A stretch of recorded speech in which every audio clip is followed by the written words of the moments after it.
Dans cette vidéo, je vais te parler de deux principes fondamentaux tirés du bouddhisme décrit par Rinpoché. L'objectif est de comprendre ce qui peut être à l'origine de certaines souffrances pour t'en libérer et vivre pleinement le moment présent. La première source de souffrance décrite dans l'enseignement du bouddhisme, qui, je te rappelle, est avant tout une philosophie de vie, est l'attachement et le désir.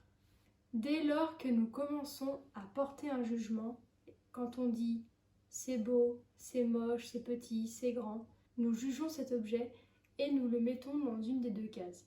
Soit il me plaît, soit il ne me plaît pas. Quand il plaît, ça engendre le je le veux, et quand il ne plaît pas, c'est je ne veux pas. Si on veut quelque chose et qu'on ne peut pas l'obtenir, qu'est-ce qui en découle? De la souffrance. Si on désire quelque chose, qu'on l'obtient et qu'on le perd, qu'est-ce qui en découle? De la souffrance aussi. Notre souffrance peut venir du fait que notre esprit est écartelé entre vouloir et ne pas vouloir. Tu peux examiner à quoi tu es attaché et demande-toi si ça vaut le coup de souffrir pour ça.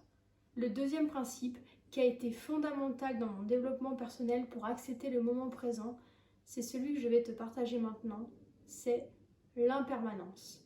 L'impermanence est partout, dans nos cheveux, le mouvement de l'air, les changements de saison, la fin d'une relation, les fruits qui tombent de l'arbre, c'est constamment autour de nous, c'est une réalité. L'impermanence, elle est de partout. En méditant sur l'impermanence, on peut diminuer cet attachement à l'objet, car quel qu'il soit, il va changer et où il va disparaître. Un membre de la famille peut mourir, un ami peut partir loin, un ami peut devenir un ennemi, notre voiture peut se casser, un bijou de famille peut être volé, même notre corps un jour ne sera plus. Cette prise de conscience aide à réduire l'attachement et permet de mieux apprécier ce que nous avons au moment où nous le possédons. Par exemple, l'argent n'a rien de mauvais en soi, c'est même une fabuleuse énergie d'échange à mon sens, mais si nous y sommes attachés, nous allons souffrir lorsque nous en perdons.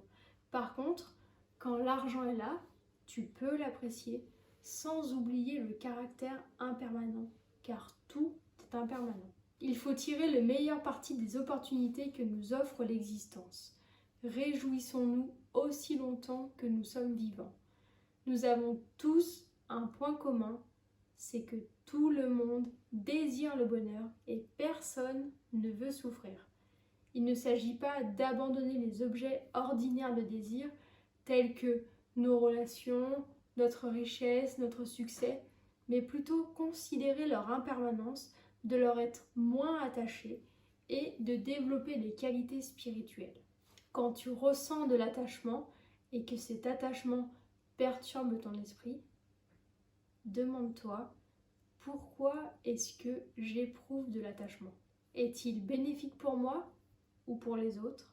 L'objet de mon attachement est-il permanent et durable? Ces trois questions vont t'aider à prendre un peu de distance pour être plus libre.